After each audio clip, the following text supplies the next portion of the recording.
So I want to shoot a quick video response here to Pyrrho's recent response on knowledge and unlearning and skepticism, and then also to some of the very insightful comments that were put on the metaphor and approximation video by, I think that was Soulcatcher. It's not really this issue that Pyrrho seems to be suggesting. He seems to be making it seem as if there's this over against dominance that eventually leads in indoctrination, and it's because it sounds almost like these wily professors are tricking people into thinking they know things when they don't, and that the good ones, and he admittedly was going to put me in that camp, maybe he was going to suggest that I might be among the good ones, who doesn't do that to students. And, I don't know, my educational experiences have varied. I've been to different places, I've been to 3 different universities, right, and I teach at one. I think all that's beside the point. I guess I just disagree with the basic logic. I think that happens, but the root of it is being missed. Yeah, and this is my growing sense of it. I don't have the truth about this, obviously. I think none of us do. But this is my growing sense of it, that human beings are self-aware, and culture, right? Culture itself is what Peter Berger calls nomos building. It creates a kind of massive structure of reified meanings. So the meanings that we have, that we project into the world, they seem as if in the world, as if we discover them. Even take the sound of my voice right now. The sound of my voice is coming through, but if you speak English, the words sound meaningful. You can tell when one word begins and another word ends. You can hear within a single continuous flow of all kinds of speech sounds meaning in there.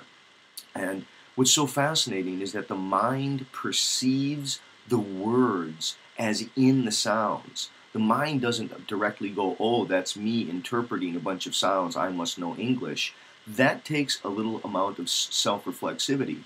The more that a person grows self-reflexive, the more that they've been otherized, the more that radically other others have otherized them, and then it's led to more and more levels of forms of self-reflection. I think there's lots of people do it through traveling, some people do it through altered states, some people do it through radical cultivation of mind, through study of lots of different authors and different traditions. There's ways people do it through meditation. There's lots of different ways that people try to experience the otherization whereby self-awareness intensifies and grows. The larger point, though, and I think this is the issue that I would really like to direct people to, and let's have a discussion about it, is could it be that there is basically, there's a deep down death fear, and not fear of death. Death is the symbol for finitude, for ultimate limits of the way the human just is engulfed on all sides beyond what it will ever be able to comprehend. And the mind almost can't tolerate that. And so there's a natural yearning. There's a natural yearning for authoritative disambiguation. If anything, it doesn't need to be in college, it doesn't need to be in formal instruction, but the mind needs to be educated out of its yearning for authoritative disambiguation. I've been trying to say this in many videos in many different ways. Culture provides some assurance that what one knows is in fact the world.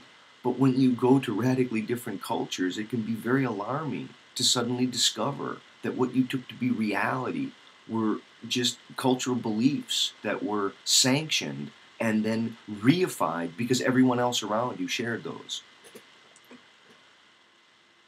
I think the issue I'm trying to suggest here, in contrast to what sounds like Pyrrho's position, now maybe it was a different position than I was understanding, but it sounded like he was doing what I would call, again, an over against, there are people there trying to keep people from thinking for themselves, or from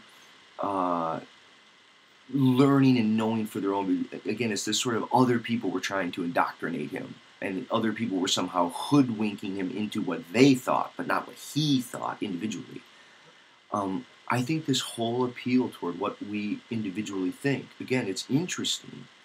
It's, I think, an attempt to stave off the terror of the ultimate mystery of all this. I think the mind normally, naturally, seeks assurance in its built-up belief systems. So I don't think that it's something that someone does over against you. Now, if it's true, and I think you're right, maybe it is true. Maybe there are some bad professors out there who stand up there and pound their fist and say this is how things are and you need to understand the truth about things. I think if that person does that, why did they do that? Was it all just they had that done to them and then someone else had that done to them and they've all had people dogmatically pounding it? Or was there a fear of the unknown driving that all the way along in all those people, and the very motive they had to be seduced into believing some professor does know it is, I mean, this is Eric Hoffer. Right? I mean, Eric Hoffer's notion of the true believer, don't look at the person who is the mass, the mass speaker who indoctrinates others. Ask yourself from where comes the proclivity of that mind in its appeal toward that person? From where comes the appeal toward the dogma, toward the yearning to claim one knows? Right? I mean, I think we all start in infancy, and then we say, what's going on around us, and the people around us tell us. And then at first we probably believe some of those people, and then we realize some of those people weren't right. And despite the fact that some people are trying to say that they have knowledge while other people don't, and then there's all different ways that we could shake out who really knows and who really doesn't, I think there's a basic yearning for an authoritative disambiguation, which is itself a kind of disguised death fear.